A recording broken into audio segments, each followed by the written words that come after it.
ambil satu-satu di penulisan. Kemudian nanti silakan kalau sudah selesai langsung ditempel di papan tulis. Saya siapkan papan tulisnya.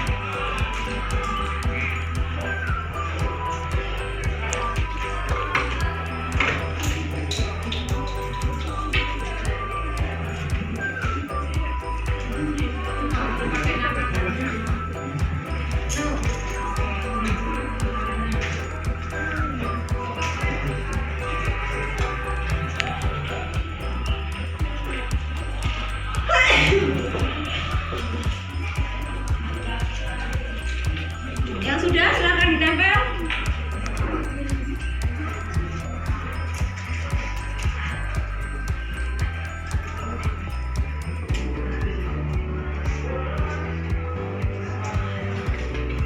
Kurang itunya?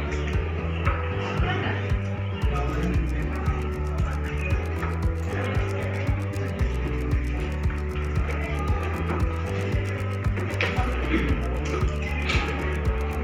Tiga. Posisinya sini kan? Ya udah sini, udah nempel.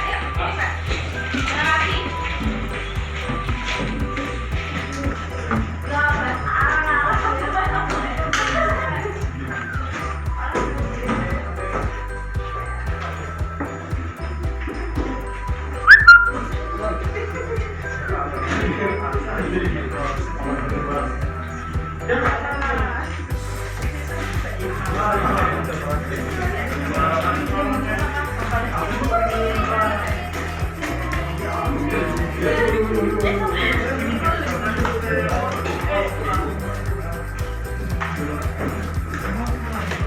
Mana lagi?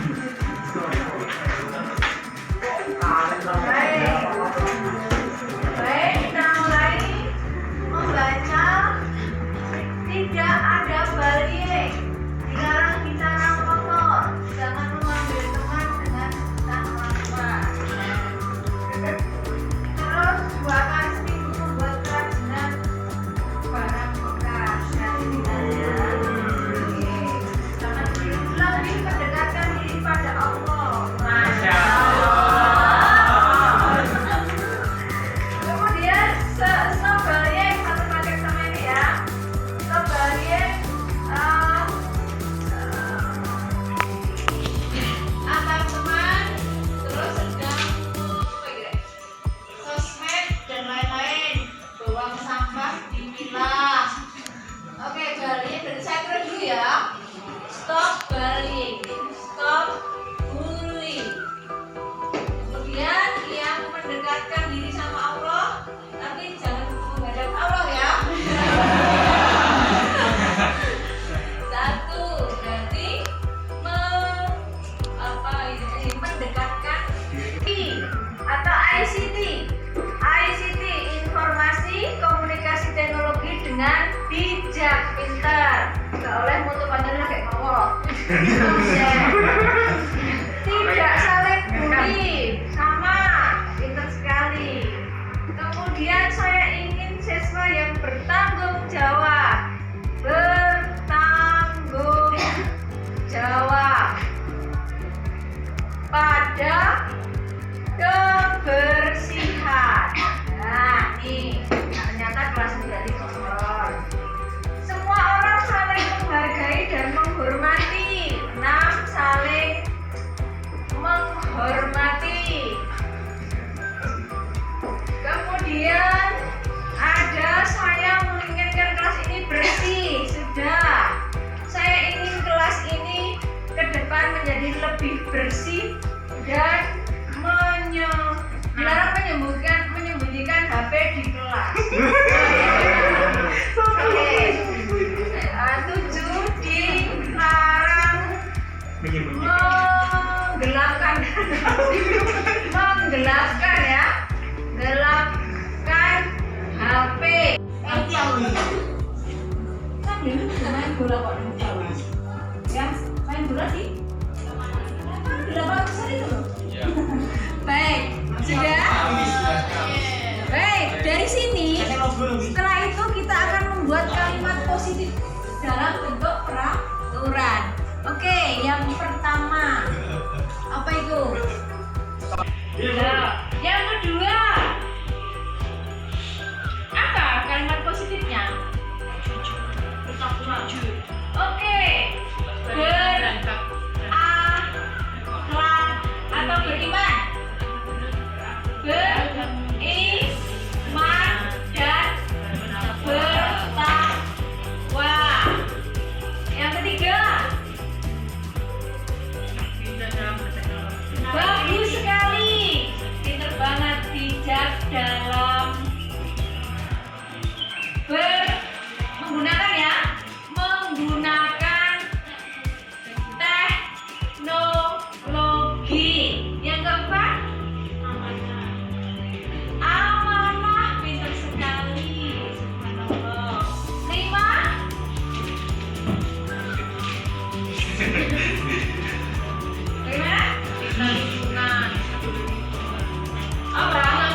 Lutfi, Nana, sama Kelingan ya. Jadi kebersihan tadi masuk dalam akhlak mulia. Kemudian yang keenam, masa ya? Ini ya saling menghormati, positif kan? Harus saling menghormati. Kan positif. Nah, dari kalimat positif ini kita jadikan keyakinan kelas. Keyakinan kelas. Dari sekian angka mau kita pakai semua atau langsung diringkas? Oke, silakan. Tetap ya ini ya. Stop. Balik. Lagi. Ini jadi satu ya. Beriman dan berakhlak mulia. 3. Bijak dan jujur. Bijak dan jujur. Bijaksana. Jujur kan? Dia aja. Kalau bijaksana itu dia betul-betul ketika melakukan sesuatu dasarnya adalah pertimbangan yang luas tanpa ada sesuatu atau tidak yang dikalahkan. Pasti kalau bijaksana itu ada win-win solution, semua menang gitu. Apa? Saling menghormati masuk nggak? Saling menghormati. Kemudian menjaga yang saling itu mau dibuat kalimat bagaimana? Namanya kebersamaan itu harus live together loh, Rek. Jauh terus bareng tau kan? Maksudnya ketika ada satu teman, maaf ya kalau saya nanti di bulan Maret kamu akan di antara kamu ada yang dapat kursi atau kerjaan. Jadi itu saya selalu empati sama teman yang masih berjuang. Jangan terus yang sudah itu tetap nggak tahu betul, tetap keluar belajar bareng. Secara kemanfaatannya tidak mau dipakai dengan apa-apa, tapi setidaknya teman yang tadi berjuang itu tidak merasa lonely. Itu yang namanya kebersamaan. Itu contoh nanti di bulan Maret, April kamu akan mengalami yang namanya kesepian. Itu ya, berarti saya terus ya, menjaga kebersamaan. Ini kita tambahin jujur. Ini menjadi keyakinan kelas 12 10.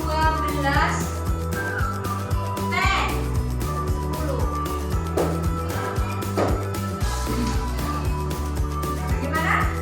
Keyakinan ya sesuatu yang berlaku pada everybody tanpa kecuali. Cukup untuk keyakinan kelas kita? Baik. Untuk lomba kebijakan kelas ini sudah kamu print out, ditempel di kelasmu. Kamu tambahin juga nilai-nilai kebajikan, mungkin profil Pancasila. Begitu? Cukup ya? Baik. Kita akhiri kegiatan hari ini. Selamat siang. Assalamualaikum warahmatullahi wabarakatuh.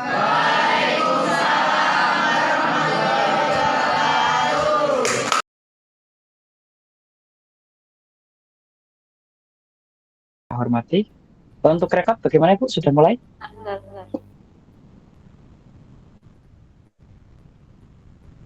Oke, sudah. Oke. Sudah mulai. Halo. Bismillahirrahmanirrahim. Halo. J Bapak. Oke. J Bapak Ibu yang saya Maaf, hormati. belum Assalamualaikum warahmatullahi wabarakatuh. J siap. J Bapak. J kita mulai terlebih dahulu J Bapak Ibu. Assalamualaikum warahmatullahi wabarakatuh. Waalaikumsalam warahmatullahi wabarakatuh. Waalaikumsalam warahmatullahi wabarakatuh. Salam dan bahagia untuk kita semua, Bapak Ibu dan seluruh peserta didik dan seluruh peserta yang mengikuti kegiatan diseminasi pada malam hari ini. Insya Allah untuk malam hari ini kita akan bersama-sama mengikuti kegiatan diseminasi budaya positif. Yang akan nanti membersamai kita pada malam hari ini adalah Ibu Juli Murtini. Jadi nanti beliau yang akan memberikan pemaparan, memberikan penjelasan tentang apa itu budaya positif di lingkungan SMA Negeri 3 Jombang, Bapak Ibu. Baik, sebelum kita mulai kegiatan pada malam hari ini, alangkah baiknya kita awali dengan doa, Bapak Ibu.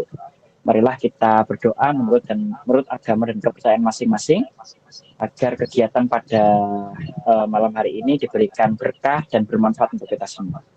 Mari Bapak Ibu, menurut agama dan kepercayaan masing-masing berdoa, dipersilakan.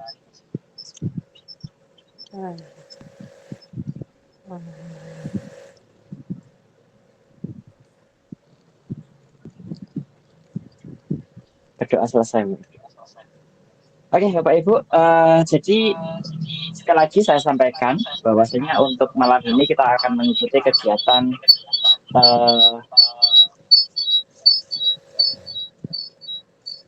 kegiatan diseminasi budaya positif di lingkungan SMA Negeri 3 Jombang, Bapak Ibu. Saya perkenalkan, nama saya Maulana Rohman Diatullah. Saya akan memandu kegiatan pada malam hari ini. Mohon izin Bapak Fatoni, mohon izin mungkin bisa di-mute terlebih dahulu Bapak karena bergema. Mohon maaf Bapak. Terima kasih. Assalamualaikum warahmatullahi wabarakatuh. Bapak-bapak, ibu-ibu, dan anak-anakku semuanya yang berbahagia. Alhamdulillah pada malam hari ini kita bisa melaksanakan diseminasi budaya positif. Semoga apa yang kita lakukan pada hari ini dicatat oleh Allah sebagai amal kebaikan. Perlu kita ketahui bahwa budaya positif ini perlu kita laksanakan di dalam lingkungan kita sehari-hari, terutama di dalam lingkungan sekolah.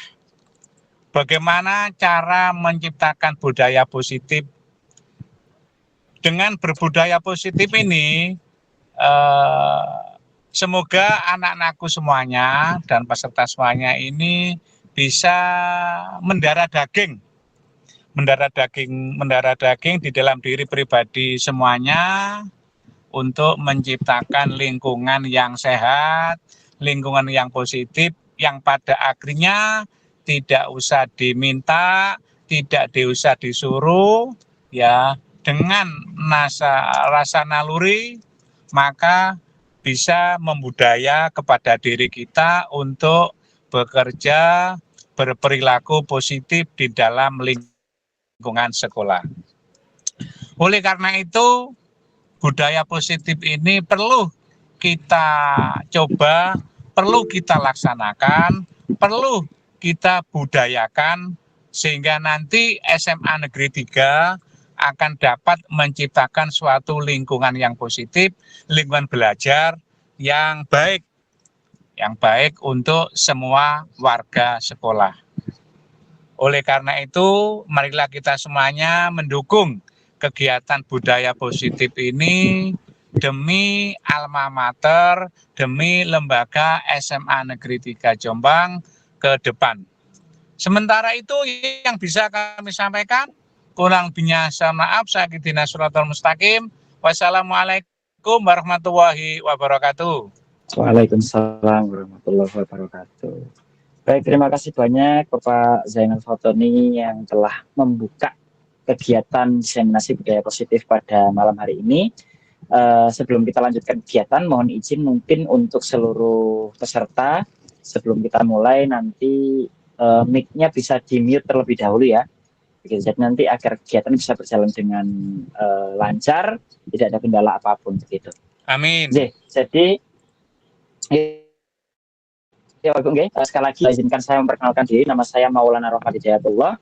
saya sebagai guru pengajar juga di SMA Negeri 3 Jombang. Pada malam hari ini saya akan memandu kegiatan diseminasi budaya positif ini sebagai moderator, Bapak Ibu. Ada beberapa hal yang mungkin perlu kita perlu kita mengerti kaitannya dengan bagaimana jalannya kegiatan pada malam hari ini. Untuk kegiatannya akan dimulai dengan pembukaan yang barusan sudah saya buka, lalu tadi ada sambutan dari Bapak Kepala Sekolah, lalu selanjutnya ada pemaparan materi langsung dari Ibu Juli Murtini. Setelah pemaparan materi akan ada tanya jawab, sesi tanya jawab, dan yang terakhir nanti diakhiri dengan penutup, Bapak Ibu. Nah, Bapak Ibu, ada kesepakatan yang harus kita sepakati secara bersama-sama, Bapak Ibu, untuk kegiatan pada malam hari ini. Yang pertama adalah dilarang merekam untuk kegiatan pada malam hari ini.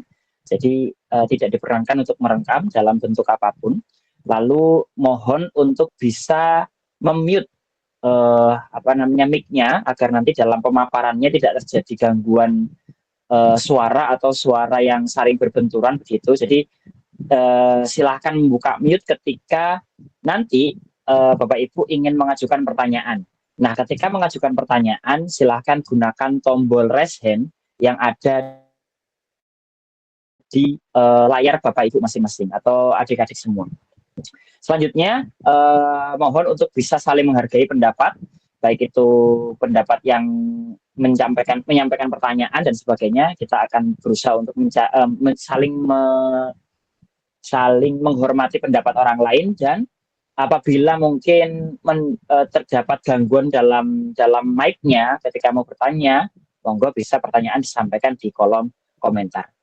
Nah, sebelum saya ke kegiatan inti, saya mengingatkan juga bahwasanya untuk kegiatan pada malam hari ini ada link presensi yang sudah saya share di kolom komentar. Monggo bisa diakses dan diklik untuk diisi link presensinya begitu.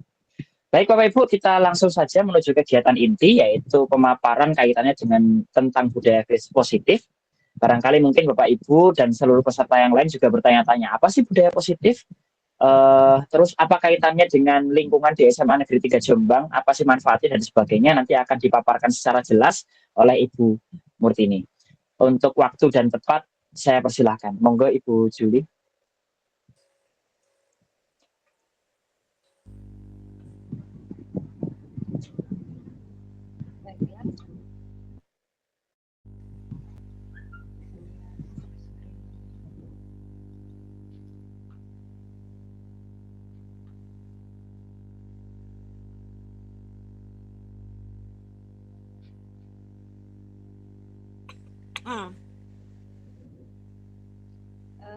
Sudah terlihat okay?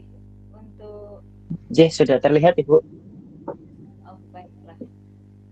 Baik, saya awali. Selamat malam. Assalamualaikum. Selamat malam Ibu.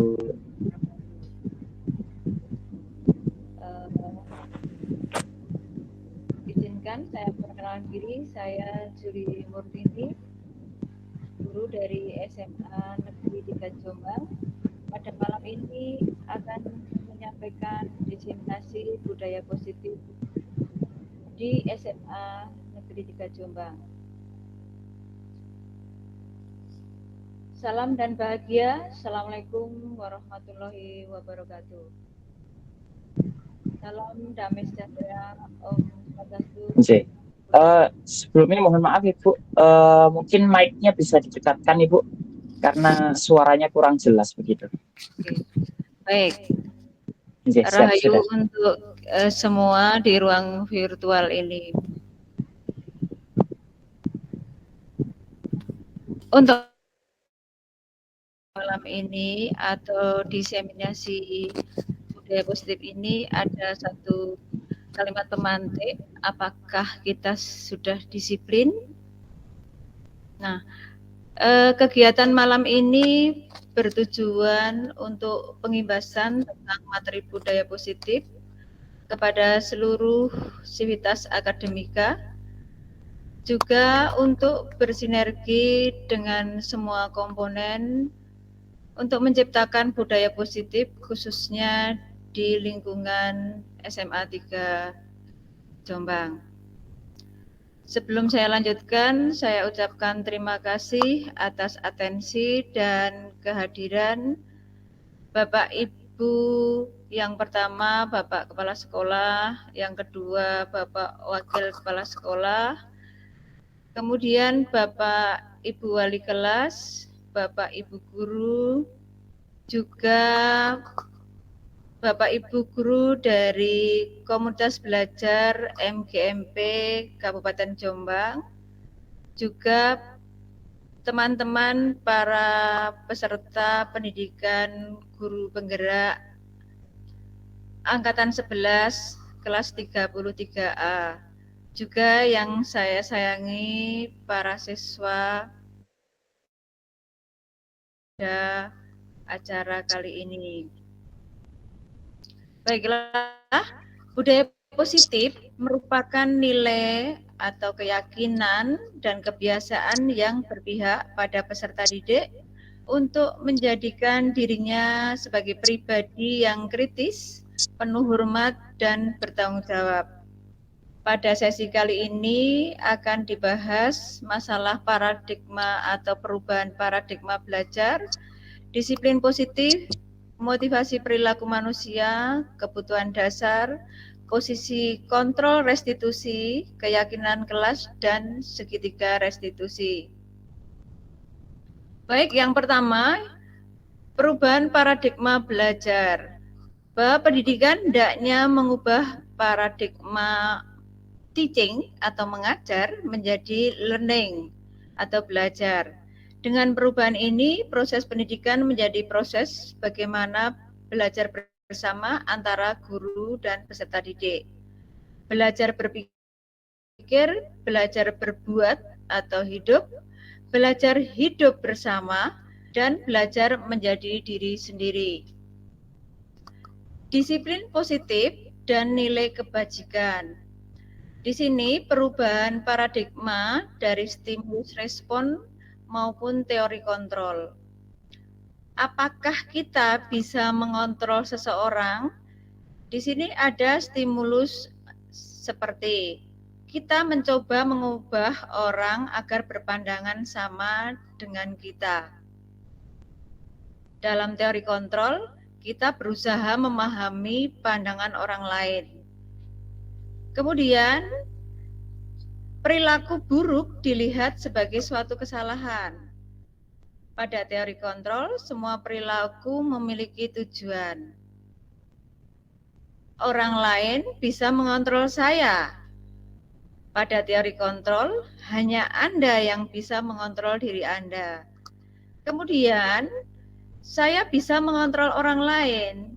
Pada teori kontrol, Anda tidak bisa mengontrol orang lain. Pemaksaan ada pada saat bujukan gagal. Pada teori kontrol, kolaborasi dan konsensus menciptakan pilihan-pilihan baru. Dan pada stimulus respon, model berpikir menang kalah. Jadi ada yang menang, ada yang kalah. Tetapi pada teori kontrol, yang terjadi adalah berpikir menang-menang. Ada beberapa kesalahan konsep yang selama ini kita selalu lakukan. Di antaranya, guru mengontrol murid. Semua penguatan positif, efektif, dan bermanfaat. Kritik dan membuat orang merasa bersalah dapat menguatkan karakter. Dan yang terakhir adalah orang dewasa memiliki hak untuk memaksa. Nah, di sini pada dasarnya semua keputusan ada pada kontrol kita masing-masing. Baik, kita mulai dari makna disiplin. Disiplin pada dasarnya memiliki makna belajar. Kata disiplin ini menimbulkan satu persepsi adalah suatu kepatuhan dan biasanya ada makna ketidaknyamanan. Jadi misalnya kalau pada suatu lembaga, misalnya ada kepala sekolah baru dan ada berita yang kita terima bahwa beliau adalah seorang yang disiplin, maka secara tidak langsung ada beberapa dari kita yang sudah merasa tidak nyaman. Ki Hajar Dewantara menyatakan bahwa di mana ada kemerdekaan, disitulah harus ada disiplin yang kuat. Sungguh pun disiplin itu bersifat self-disiplin, yaitu kita sendiri yang mewajibkan kita dengan sekeras-kerasnya. Tetapi itu sama saja, sebab jikalau kita tidak cakap melakukan self-disiplin, wajiblah penguasa lain mendisiplinkan diri kita. Dan peraturan demikian itulah harus ada di dalam suasana yang merdeka. Jadi pada dasarnya ketika kesadaran akan diri kita sendiri itu tidak muncul untuk disiplin, maka kita butuh orang lain untuk mendisiplinkan diri kita. Bicara tentang nilai kebajikan. Nilai kebajikan merupakan sifat-sifat positif manusia yang merupakan tujuan mulia yang ingin dicapai setiap individu. Bersifat universal, lintas bahasa, suku bangsa, agama maupun latar belakang. Nah, seperti yang kita ketahui pada kurikulum Merdeka, kita mengenal profil pelajar Pancasila. Itulah satu formula nilai-nilai kebajikan yang sedang kita perjuangkan untuk pendidikan di Indonesia. Di antaranya, beriman dan bertakwa kepada Tuhan Yang Maha Esa, dan berakhlak mulia, kreatif, bernalar kritis, mandiri, bergotong royong, dan berkebinekaan global. Baiklah, setiap perilaku atau perbuatan memiliki tujuan. Nah, di sini ada kebutuhan dasar manusia. Kebutuhan dasar manusia ada 5, bertahan hidup, penguasaan atau kekuasaan, kasih sayang dan rasa diterima, kebebasan, dan kesenangan. Nah, ketika satu perilaku dasarnya adalah sebuah kebutuhan dasar tadi, ditambah nilai-nilai kebajikan yang terformula pada profil pelajar Pancasila, maka akan mengaitkan atau terkaitkan dengan nilai-nilai kebajikan tadi yang biasanya diyakini oleh seseorang menjadi satu motivasi internal yang akan terbangun sehingga menggerakkan motivasi dari dalam untuk mendapatkan atau mencapai tujuan mulia yang diinginkan. Jadi ketika sesuatu perbuatan dasarnya adalah sesuai kebutuhan seseorang, ditambah nilai-nilai kebajikan yang ada pada diri manusia, maka akan dilaksanakan dengan sepenuh hati oleh seseorang. Baiklah, ada beberapa tahapan di mana kita akan memiliki seorang siswa yang atau secara keseluruhan memiliki karakter kuat. Yang pertama, adanya kesepakatan kelas. Kesepakatan kelas terjadi antara guru dan murid di kelas. Biasanya pada awal tahun ajaran baru, para guru melakukan kesepakatan kelas apa yang akan dilakukan selama 1 tahun pelajaran. Kemudian hal tersebut biasanya menjadi sebuah peraturan, yaitu seperangkat aturan yang harus ditaati. Dan hal tersebut menjadi satu keyakinan kelas yang merupakan nilai-nilai kebajikan universal yang disepakati. Nah, disinilah akan tercipta satu lingkungan positif, lingkungan sosial yang aman, inklusif, dan ramah, tempat orang merasa dihargai. Kemudian, ketika sudah menjadi satu pembiasaan, akan menjadi satu budaya positif yang berisi nilai-nilai, keyakinan, dan kebiasaan. Baik, ini adalah merupakan contoh kesepakatan kelas. Misalnya, datang tepat waktu, menghormati semua orang, peduli dengan teman, belajar dengan semangat. Ini kesepakatan.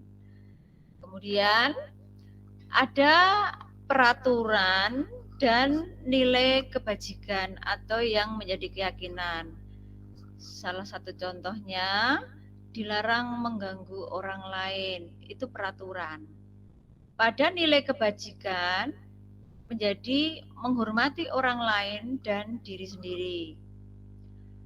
Hadir di sekolah 15 menit sebelum pembelajaran dimulai. Maka nilai kebajikannya adalah berkomitmen.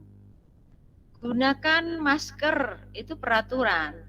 Pada nilai kebajikan adalah kesehatan, keselamatan, dan kepedulian. Kepedulian di sini bagaimana kita peduli dengan kesehatan seseorang. Kita tidak menularkan sesuatu pada seseorang. Kemudian contoh peraturan yang terakhir adalah dilarang melakukan kekerasan. Nah, nilai kebajikan dan keyakinannya yaitu keselamatan dan menghormati orang lain.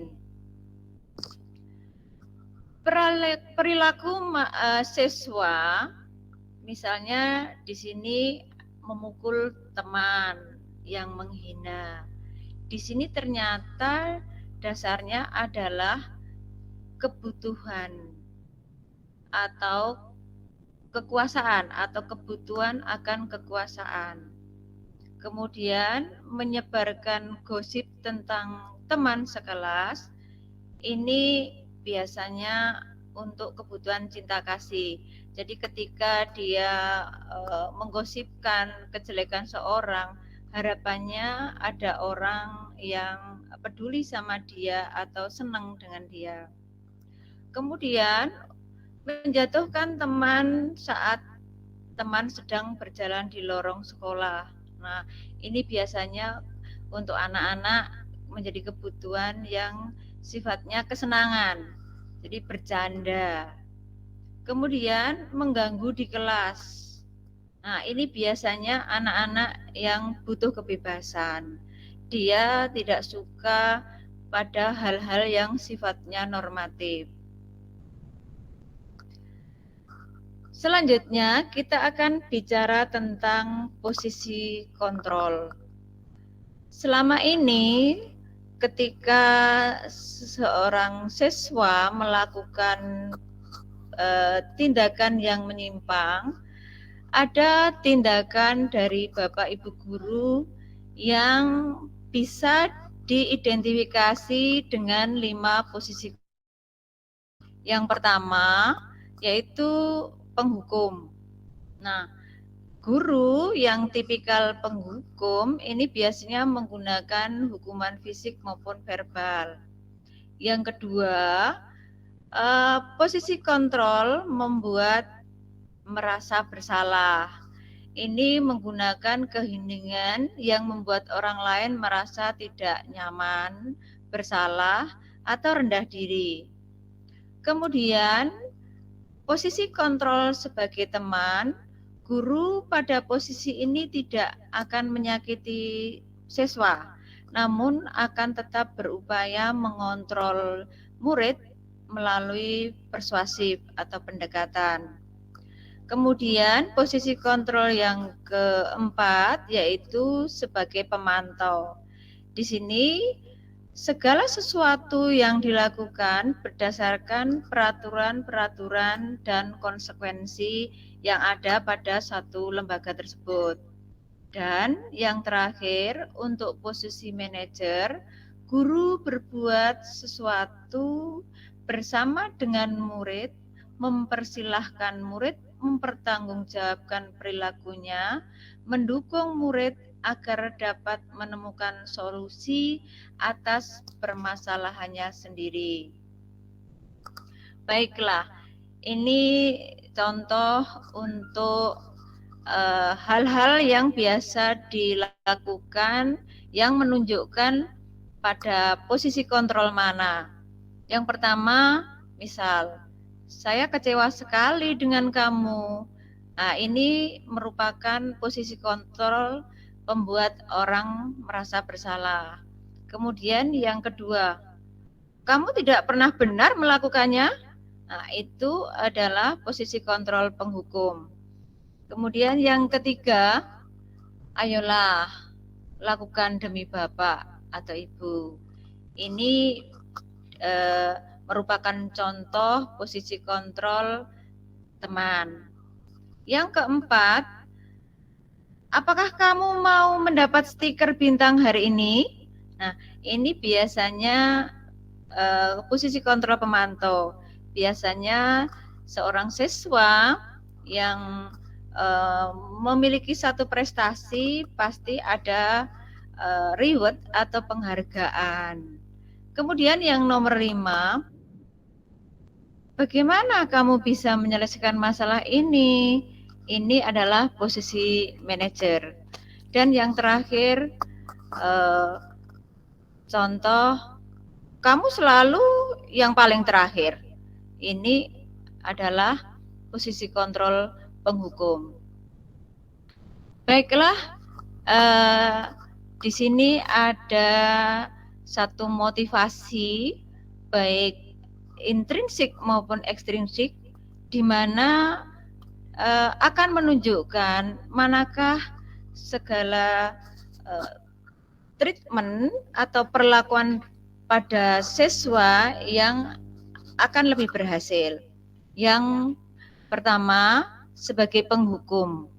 Jadi di sini bisa dikatakan posisi kontrol penghukum dan pembuat orang merasa bersalah ini masih menjadi kategori identitas gagal. Artinya tidak tercapai karena kontrolnya hanya dari luar atau ekstrinsik.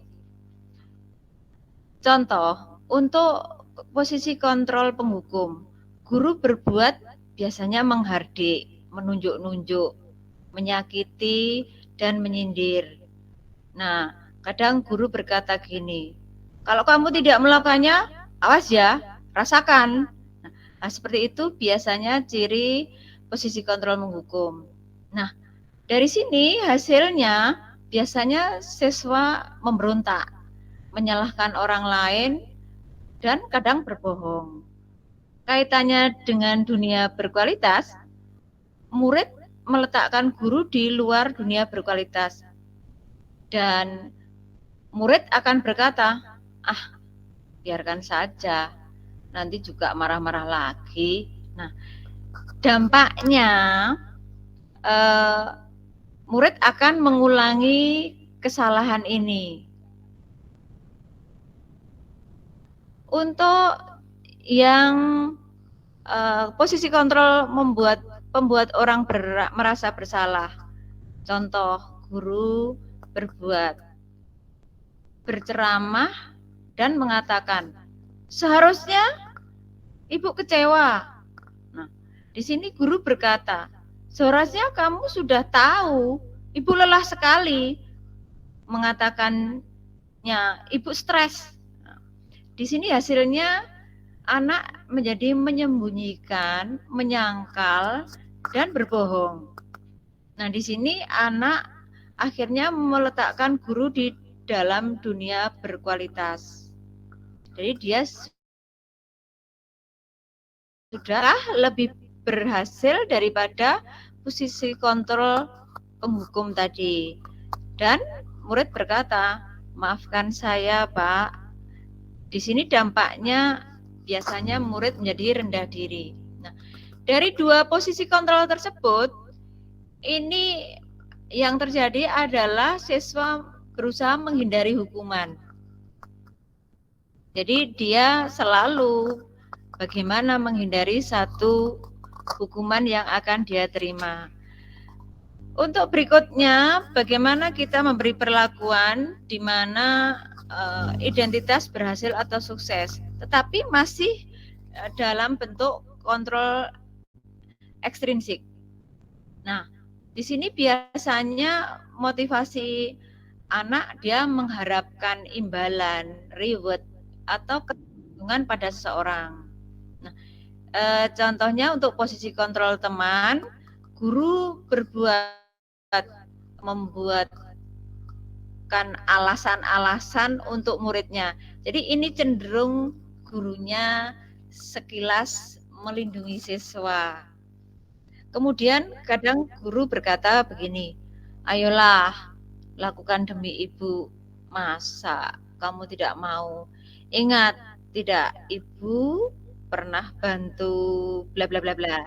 Nah, di sini hasilnya siswa menjadi tergantung dan biasanya sama ibu itu aja aman begitu.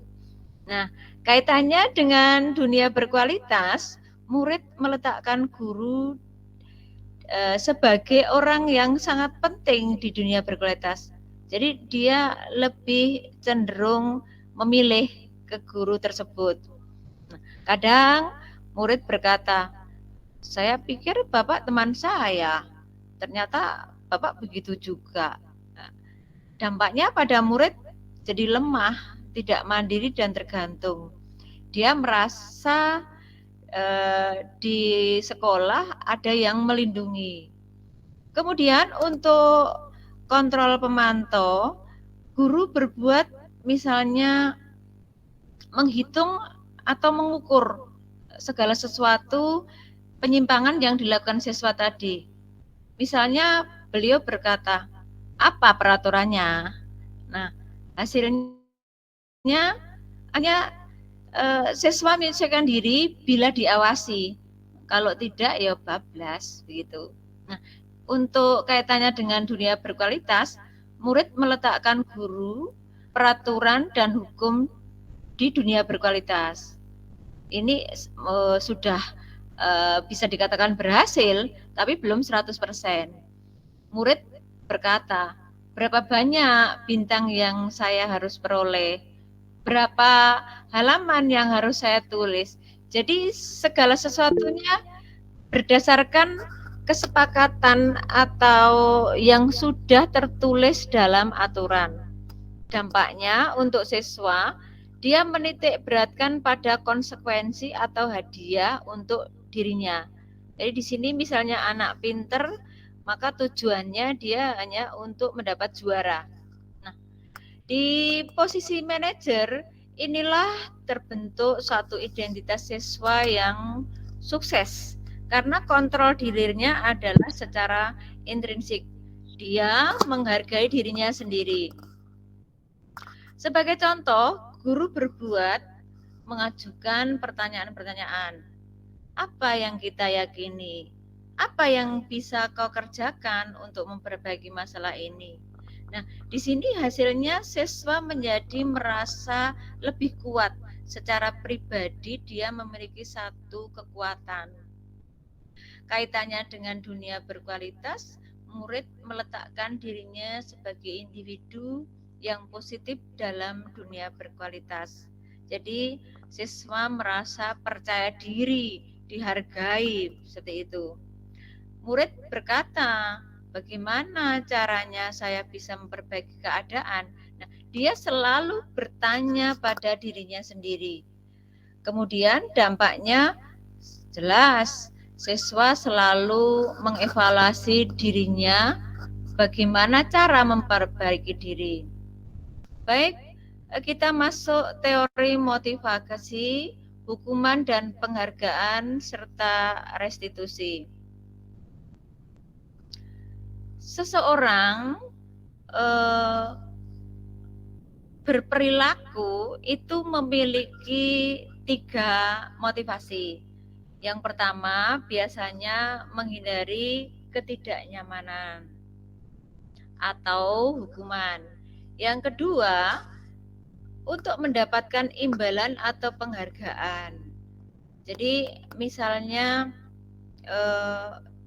anak dengan seragam yang lengkap karena tidak ingin dihukum, atau misalnya ada beberapa guru yang perhatiannya cukup jeli pada peraturan, ya ketika ketemu guru tersebut saja dia tertib.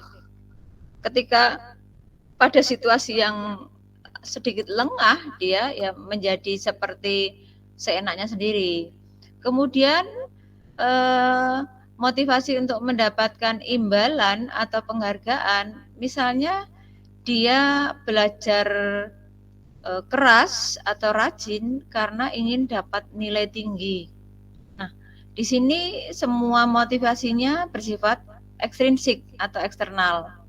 Nah, yang ketiga yaitu motivasinya dari dalam siswa sendiri, yaitu menjadi orang yang mereka inginkan dan menghargai diri sendiri dengan nilai-nilai yang mereka percaya. Jadi kalau dari motivasi perilaku manusia ini, saya jadi teringat pada kisah Mahabharata untuk Raja Karna. Dia adalah pemanah yang hebat, tapi apa yang telah dia dicapai itu menjadi satu kesalahan besar, karena dia menjadi orang hebat, pandai, berkualitas itu karena ingin mendapat pengakuan, dan itu menjadi satu kesalahan besar sehingga terjadilah perang Mahabharata. Kita lanjutkan, ada satu kalimat, Bapak Ibu, siswa-siswa setuju atau tidak setuju? Yang pertama, hukuman di sekolah dapat mendisiplinkan anak. Yang kedua, pemberian hukuman dengan hal positif seperti membaca atau membersihkan halaman sekolah dapat meningkatkan disiplin anak. Jadi kalau anak terlambat, suruh ambil sampah-sampah di lapangan bundar misalnya. Apakah itu meningkatkan disiplin anak? Yang ketiga, memberi penghargaan dapat meningkatkan motivasi belajar anak. Jadi dengan hadiah-hadiah, pujian, apakah itu dapat meningkatkan motivasi belajar anak? Yang keempat, anak merasa bersalah, memberi dampak lebih ringan dibanding menghukum. Seperti yang telah dijelaskan di depan, apakah membuat anak merasa bersalah itu lebih ringan daripada dihukum? Seperti itu. Kemudian ada satu kondisi di mana sebuah penghargaan itu justru menjadi satu hukuman. Pengaruh jangka pendek dan jangka panjang. Penghargaan itu merusak hubungan. Sebagai contoh, ketika ada peringkat kelas, ternyata ada beberapa anak yang menjadi cemburu. Nah, akhirnya apa yang dicapai oleh temannya tadi menjadi satu kondisi hubungan sosialnya terganggu. Kemudian penghargaan menjadi hukuman. Contohnya penghargaan menurunkan kualitas. Ketika seorang anak sudah merasa paling pandai, maka dia sudah puas. Dia tidak berusaha melakukan satu improvisasi, inovasi untuk lebih berkualitas. Karena titik klimaknya sudah dia dapat, dia sudah be best-nya gitu. Kemudian di sini juga penghargaan dapat mengurangi ketepatan. Jadi di sini penghargaan mematikan kreativitas, seperti yang saya katakan di penghargaan itu malah menghukum begitu. Dan penghargaan itu tidak efektif karena dia justru mengurangi motivasi intrinsik. Jadi harapannya hanya mendapatkan imbalan dan penghargaan. Itu otomatis tidak membangun identitas siswa lebih utuh. Baiklah, kita masuk ke restitusi. Restitusi merupakan proses menciptakan kondisi bagi murid untuk memperbaiki kesalahan mereka, sehingga mereka bisa kembali pada kelompok mereka dengan karakter yang lebih kuat. Ini menurut Goosen 2004. Jadi, pada dasarnya acara kita malam ini bagaimana kita membangun karakter siswa tanpa menjatuhkan siswa, tapi justru membangun karakter mereka lebih kuat. Salah satunya di sini adalah dengan restitusi. Restitusi atau pengembalian anak pada satu kondisi di lingkungan tempat dia hidup dengan karakter yang lebih kuat, ini memiliki ciri yang pertama, restitusi bukan untuk menebus kesalahan, namun untuk belajar dari kesalahan. Jadi di sini anak ketika dia melakukan satu penyimpangan tidak mutlak dia harus menebus, tetapi dia harus belajar dari kesalahan yang dia lakukan. Kemudian restitusi memperbaiki hubungan. Ketika ada konflik-konflik di sini, maka restitusi berusaha memperbaiki hubungan yang mungkin bisa dikatakan retak tadi. Yang ketiga, restitusi adalah tawaran, bukan paksaan. Jadi di sini dalam suatu perbaikan hubungan tadi, segala sesuatu yang akan dilakukan sifatnya tawaran, bukan paksaan. Yang keempat, restitusi menuntun untuk melihat ke dalam diri. Nah, ini biasanya anak harus introspeksi diri. Apa salahku? Tidak secara mutlak justru melihat kesalahan orang lain. Kemudian restitusi mencari kebutuhan dasar yang mendasari tindakan. Jadi setiap penyimpangan atau tindakan tadi merupakan usaha seorang anak dalam tadi dikatakan kebutuhan dasar itu ada penguasaan, kesenangan, kemudian bisa juga untuk bercanda tadi ya, seperti yang saya katakan tadi. Kemudian restitusi yang lain adalah merupakan cara yang paling baik. Jadi karena ini sifatnya sebuah tawaran, dihubungkan dengan kebutuhan dasar seseorang anak untuk misalnya bertahan hidup dan sebagainya, itu menjadi cara yang paling baik karena semua dikembalikan pada siswa. Kemudian restitusi juga berfokus pada karakter bukan tindakan. Jadi ini yang dimaui adalah jadi sikap atau cara siswa menyikapi suatu permasalahan yang dia hadapi, bukan hanya sekedar tindakan sebagai bentuk penebusan dari kesalahan tadi. Berikutnya adalah restitusi menjadi bersifat menguatkan, berfokus pada solusi, jadi dia harus mencari solusi dari satu kesalahan yang dilakukan.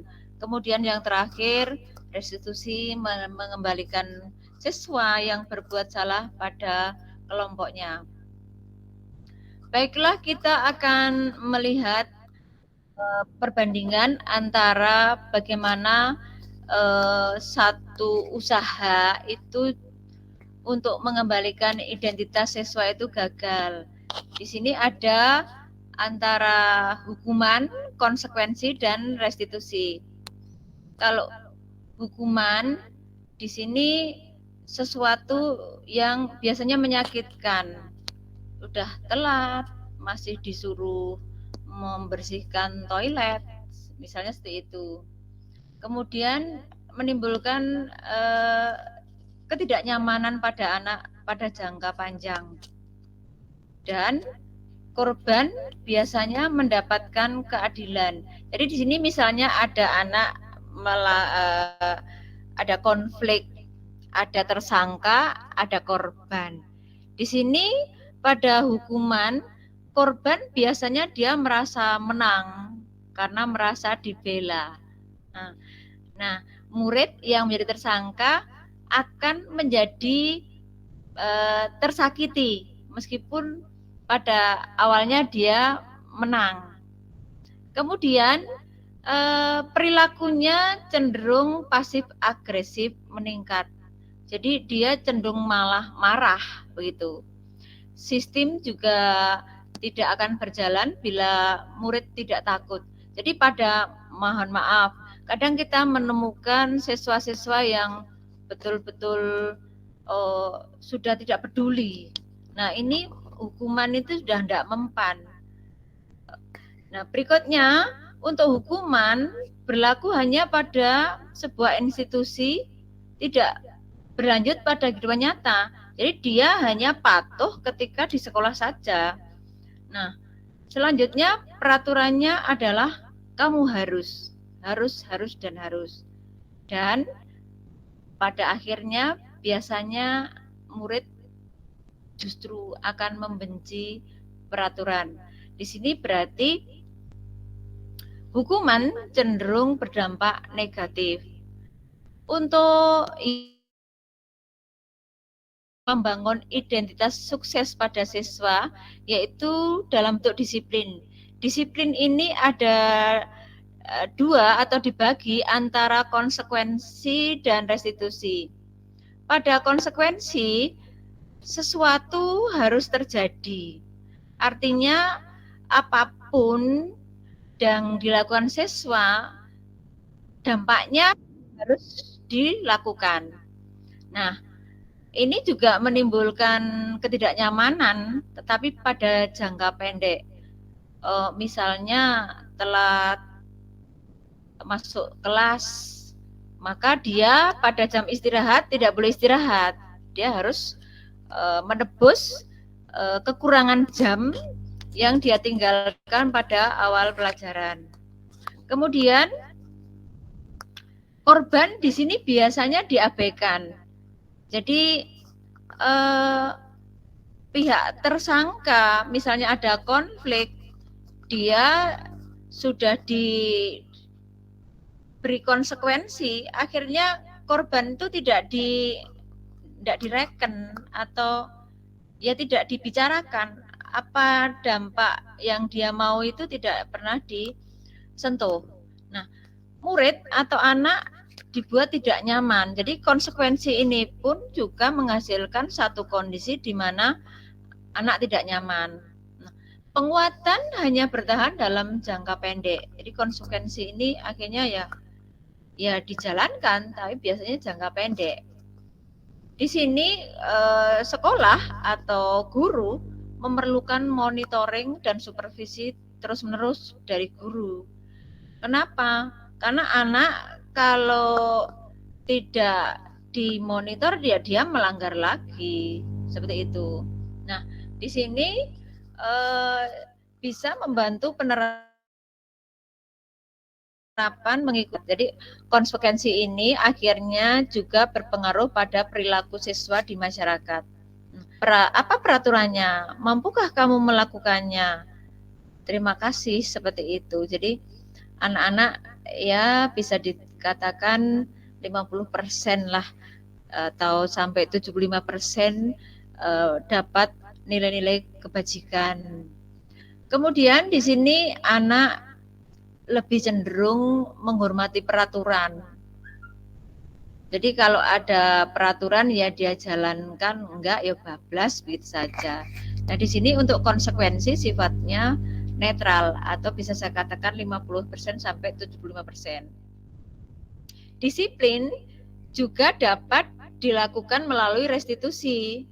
Tadi sudah saya katakan bahwa restitusi itu merupakan satu usaha mengembalikan siswa pada lingkungannya dengan menguatkan keyakinan yang ada pada dirinya. Di sini restitusi itu merupakan pilihan, artinya banyak tawaran atau banyak kemungkinan yang bisa dia lakukan. Dan restitusi cenderung menguatkan anak dalam jangka panjang karena terbangun dari intrinsik siswa itu sendiri. Nah, di sini karena restitusi ini seorang siswa harus mengambil satu solusi dari masalah yang dilakukan, maka korban pun mendapatkan ganti. Setidaknya di sini ada hubungan interaksi, misalnya saling memaafkan. Nah, kemudian siswa juga mendapatkan penguatan. Dia merasa pede, merasa oh aku sudah minta maaf, insya Allah ini tidak ada rasa-rasa yang mengganggu ketika aktivitas berikutnya. Dalam restitusi, masalah menjadi terpecahkan. Murid belajar bertanggung jawab atas perilakunya. Fokus pada pemecahan masalah dalam jangka waktu panjang. Nah, di sini anak kadang berpikirnya apa yang saya yakini, apakah yang saya lakukan itu bagus, apakah itu tidak bertentangan dengan nilai-nilai yang diyakini dirinya sendiri maupun sekolah. Nah, untuk itu ini lebih bersifat positif karena anak dasarnya adalah menghormati dirinya sendiri dan orang lain. Kita masuk ke segitiga restitusi. Segitiga restitusi merupakan satu treatment atau langkah bagaimana mengatasi atau memperlakukan anak-anak yang melakukan kesalahan atau penyimpangan. Dalam segitiga restitusi ada 3 tahap. Yang pertama, validasi kebutuhan, menstabilkan identitas. Yang kedua, validasi kebutuhan. Dan yang ketiga adalah menanyakan keyakinan. Sebagai contoh, untuk menstabilkan identitas, misalnya saya contohkan saja, ada anak yang suka merebut makanan atau makanan bontotan dari rumah. Nah, di sini anak yang melakukan suka merebut tadi, untuk mengembalikan dia sesuai keyakinan dia, maka pada tahap menstabilkan identitas ini yang bisa dilakukan seperti ini. Setiap orang pasti pernah melakukan kesalahan. Ini mungkin perlu diketahui juga, seorang anak kenapa dia melakukan memaksa temannya makanannya diminta, itu biasanya ada motif bertahan hidup karena dia butuh makan. Kemudian bisa juga karena dia motif kesenangan, contohnya senang sekali kalau ada orang marah, usil. Juga motif kebebasan, misalnya dia tidak suka dengan makanan-makanan di rumah, dia pengen yang lain, seperti itu. Atau juga motif kekuasaan, dia pengen diakui eksistensinya di kelas, bahwa dia itu punya power, semua orang takut, seperti itu. Contoh lain, kadang dengan kata-kata kamu bukan satu-satunya yang pernah melakukan ini. Seperti itu. Dari normatif ini tidak serta-merta menghukum siswa terhadap apa yang dia lakukan. Anak di sini cenderung percaya diri. Nah, contoh di validasi kebutuhan, di sini validasi atas kesalahan yang dia lakukan. Misalnya, kamu tentu punya alasan mengapa melakukan itu. Misalnya tadi iseng tadi, kesenangan. Jadi dia senang di atas penderitaan orang gitu. Kemudian ada juga, adakah cara yang lebih efektif untuk mendapatkan apa yang kamu butuhkan? Seperti itu. Baru setelah itu anak dibawa pada satu kondisi di mana dia harus menemukan sesuatu dalam dirinya. Misalnya, nilai apa yang telah kita sepakati? Kamu ingin menjadi orang seperti apa? Seperti itu. Jadi dengan secara tidak langsung anak akan menyadari apakah yang dia lakukan itu tadi baik untuk dirinya maupun untuk orang lain, dan solusi-solusi yang bisa dia ambil untuk memperbaiki kondisi tersebut. Baik, pada intinya restitusi dari 3 tahap tadi menstabilkan identitas merupakan suatu usaha mengubah identitas anak dari orang yang gagal karena melakukan kesalahan menjadi orang yang sukses. Biasanya anak ketika dia menyadari berbuat salah, di sini dia sudah merasa ketakutan sekali.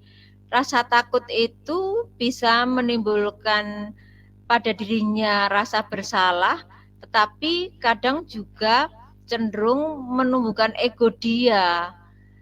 Jadi dia tambah marah, maka perlu satu usaha menstabilkan tadi, sehingga didapat satu kondisi yang normal untuk mencari solusi perlakuan-perlakuan berikutnya. Untuk validasi tindakan yang salah, di sini bisa dikatakan bahwa kita harus menyadari bahwa setiap tindakan seseorang tadi kan memiliki tujuan. Seperti yang saya contohkan, si Doni tadi merebut makanan temannya tiap hari tadi. Itu motif itu yang tahu cuma Doni. Dari satu tindakan tadi, setiap orang memiliki interpretasi lain, tapi pada dasarnya bahwa tujuan yang tahu hanya Doni saja. Ternyata dia anak yang suka iseng begitu. Yang terakhir dalam restitusi menanyakan keyakinan di sini. Disinilah berlaku teori kontrol bahwa setiap orang kita pada dasarnya termotivasi secara internal. Di sini ada penggalian keyakinan yang tertanam pada siswa sehingga dia mampu menemukan satu solusi yang harus diambil. Nah, setelah itu baru ada intervensi 30 menit. Pada posisi ini tidak perlu banyak satu perlakuan karena anak sudah mulai mencari solusi-solusi apa yang dia akan lakukan untuk menebus kesalahan tadi. Nah, sebagai contoh seperti yang tadi menstabilkan identitas, contohnya berbuat salah itu tidak apa-apa, tidak ada manusia yang sempurna. Anak kalau berbuat salah di awal sudah bilang begitu, dia setidaknya hilang rasa takutnya. Kalau dia pada posisi normal atau nyaman, dia akan menemukan keyakinan-keyakinan yang bagus pada dirinya. Tetapi ketika dia pada posisi tertekan, maka proses-proses berikutnya justru menjadi sulit. Untuk validasi tindakan yang salah, misalnya juga ada perlakuan, padahal kamu bisa melakukan yang lebih buruk dari ini ya. Jadi misalnya ada perkelahian, kemudian sudah terpantau oleh Bapak Ibu guru. Nah, di sini bisa saja kita justru, wah sekali kamu ya, bisa lebih dari itu, seperti itu. Artinya kita menyikapinya dengan datar, tidak ada marah ataupun tidak peduli begitu. Kemudian bisa juga kamu pasti punya alasan mengapa melakukan ini. Di sini sudah berusaha ditemukan motivasi-motivasi yang mendasari perilaku mereka. Baru kemudian untuk contoh menanyakan keyakinan, apa nilai-nilai umum yang kita telah sepakati. Jadi biasanya di kelas ada kesepakatan-kesepakatan yang harus kita jalankan bersama, dan itu biasanya dalam bentuk keyakinan kelas.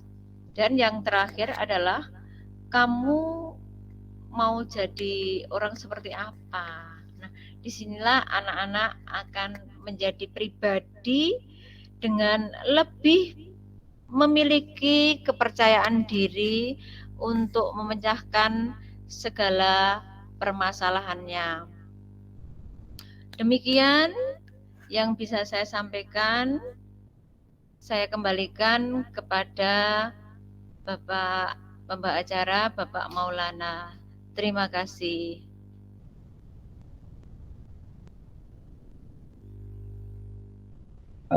Cek sebentar. Suara saya terdengar, ya? Iya. Jadi Bapak Ibu, tadi itu pemaparan yang sudah disampaikan oleh Ibu Juli tentang budaya positif. Barangkali mungkin banyak pertanyaan-pertanyaan yang muncul dari Bapak Ibu kaitannya dengan mungkin apa yang sudah disampaikan oleh Ibu Juli tadi. Nah, untuk kita bisa barangkali Bapak Ibu pengen menyampaikan pertanyaan-pertanyaan, kita buka sesi tanya jawab begitu nggih Bu Juli nggih. Kita buka termin pertama dulu, monggo yang hendak menyampaikan pertanyaannya bisa menekan tombol raise hand yang ada di layar Bapak Ibu masing-masing. Silahkan.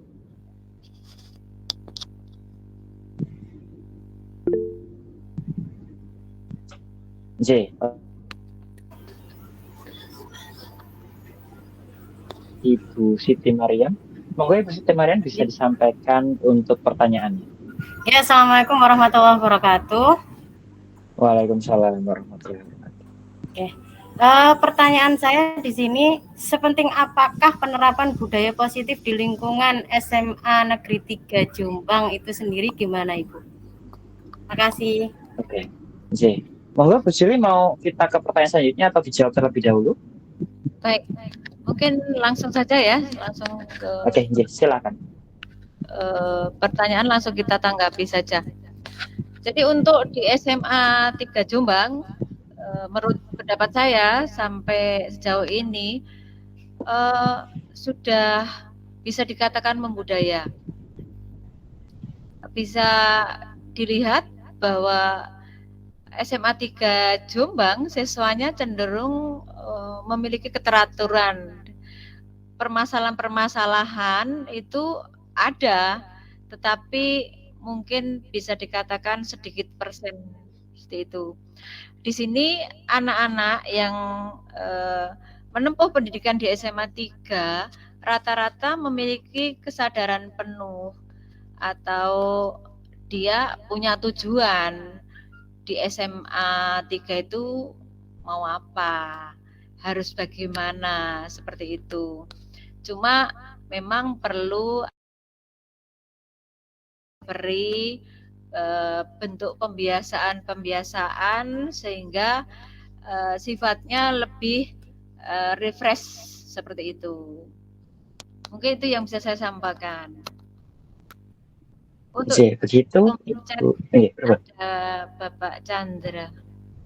Ada pertanyaan sebelumnya. Saya ke Bu Siti dulu. Bagaimana Bu Siti dengan jawaban dari Bu Juli? Sudah terjawab pertanyaannya? Ya, sudah Bapak. J. Siap Ibu, terima kasih. Untuk selanjutnya Bu Juli ada pertanyaan di kolom chat komentar nih dari Chandra Novani Adityawan.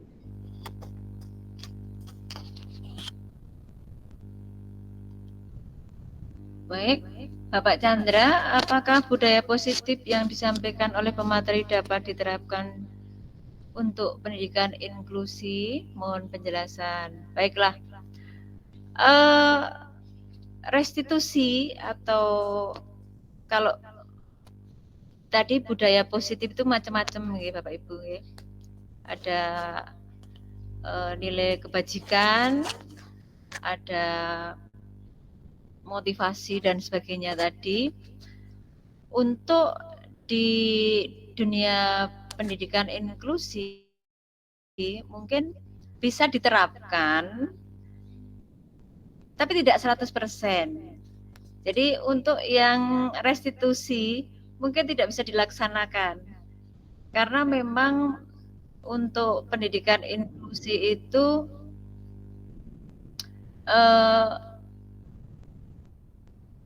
bisa dikatakan kesadarannya tidak penuh.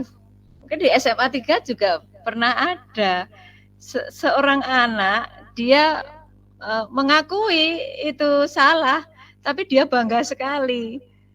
Artinya ada satu keyakinan dalam dirinya dalam bentuk nilai kebajikan, tapi ada satu keterbatasan di mana dia mampu mencerna dan mengaplikasikan seperti itu. Saya pernah temukan satu anak, jadi memberi surat saya itu pakai bolpen merah, kemudian ada satu kewajiban dia yang dia tidak laksanakan, itu dia mengakui dan alasannya logis, tapi tidak berkenaan dengan dirinya sendiri. Jadi untuk pendidikan inklusi mungkin budaya positifnya terbatas pada pembiasaan-pembiasaan yang terbatas normatif seperti itu. Tapi dalam bentuk restitusi dan sebagainya mungkin tidak bisa diberlakukan. Begitu. Begitu. Sebelum kita ke sesi kedua, Ibu barangkali saya boleh menambahkan Ibu Juli. Ya. Jadi kalau Bapak Ibu masih ingat ketika Pak Sigit menyampaikan materi terakhir di SMA 3 itu, beliau kan menyampaikan tentang KSE, kompetensi sosial dan emosional, Bapak Ibu. Beliau juga menyampaikan bahwasanya kita sebagai pendidik harusnya sebisa mungkin menuntun peserta didik untuk dapat mencapai yang namanya kesadaran penuh, begitu, atau mindfulness. Nah, itu yang dimaksud oleh Bu Juli tadi, bahwasanya dalam mencapai yang namanya budaya positif ini sebisa mungkin kita bisa menuntun peserta didik terlebih dahulu untuk dapat menuju ke fase yang namanya mindfulness tadi atau berkesadaran penuh tadi, begitu. Jadi kita buka untuk sesi kedua, ya Bu Juli. Monggo Bapak Ibu barangkali ada yang mau mencoba menyampaikan pertanyaannya, monggo bisa diklik tombol raise hand-nya untuk sesi kedua. Silakan.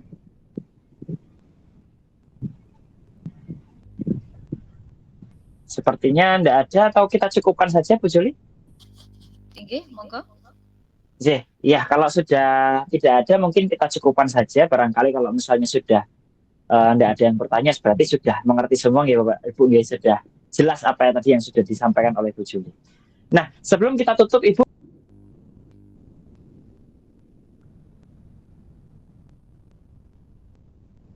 Mati Pak.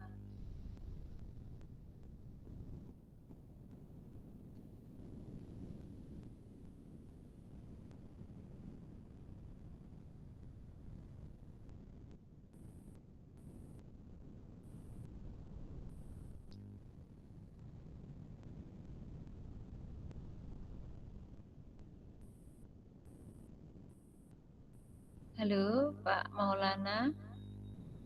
Alhamdulillah sudah masuk lagi. Masih di mute, masih di mute. Oke, ngapunten. Tadi untuk closing statement-nya sudah selesai, Bu? Belum, nggih? Belum. J, Tadi mohon maaf tadi. gantian. J, Oke. tadi saya terlempar. Untuk Jadi J, sebelum kita tutup barangkali ada closing statement dan kesimpulan dari Bu Juli, monggo dipersilakan Ibu. baik. Budaya positif menjadi satu hal yang mutlak untuk di dunia pendidikan atau sekolah. Budaya positif lebih membuat atau memanusiakan manusia. Perlakuan yang demokratis akan membangun karakter siswa lebih maksimal. Dan sebagai guru merupakan satu kewajiban bagaimana mengaplikasikan budaya positif ini di tempat kita kerja masing-masing. Terima kasih. Siap Bu, terima kasih banyak Ibu atas closing statement-nya dan kesimpulan untuk hari ini. Baik Bapak Ibu, dengan disampaikannya kesimpulan dan closing statement dari Bu Juli, agaknya untuk hari ini sudah cukup kita selesaikan untuk materi-materi yang sudah disampaikan, dan alhamdulillah sudah ada pertanyaan tadi, berarti sudah ada yang berusaha untuk mencerna untuk kegiatan seperti apa ke depannya begitu. Baik Bapak Ibu, untuk kegiatan hari ini kita akhiri dengan ucapan hamdalah bersama-sama, alhamdulillahirabbil alamin. Sekali lagi semoga kegiatan pada hari ini semua bermanfaat bagi kita semua, baik bagi kita yang sebagai peserta didik maupun kita yang sebagai pengajar nih Bapak Ibu. Semoga kedepannya dunia pendidikan di Indonesia bisa menjadi maju, bisa menjadi lebih baik, dan peserta didik bisa membawa menyongsong masa depan Indonesia menjadi lebih baik. Untuk hari ini agaknya cukup sekian. Apabila ada kurang lebihnya atau kata-kata saya yang kurang berkenan, saya mohon maaf yang sebesar-besarnya. Saya tutup kegiatan hari ini dengan ucapan Assalamualaikum warahmatullahi wabarakatuh. Sampai ketemu lagi. Waalaikumsalam. Untuk para siswa jangan lupa absennya di kolom chat ya. Ya, jadi presensi ada di kolom chat, silahkan bisa diakses. Yang sudah monggo silahkan bisa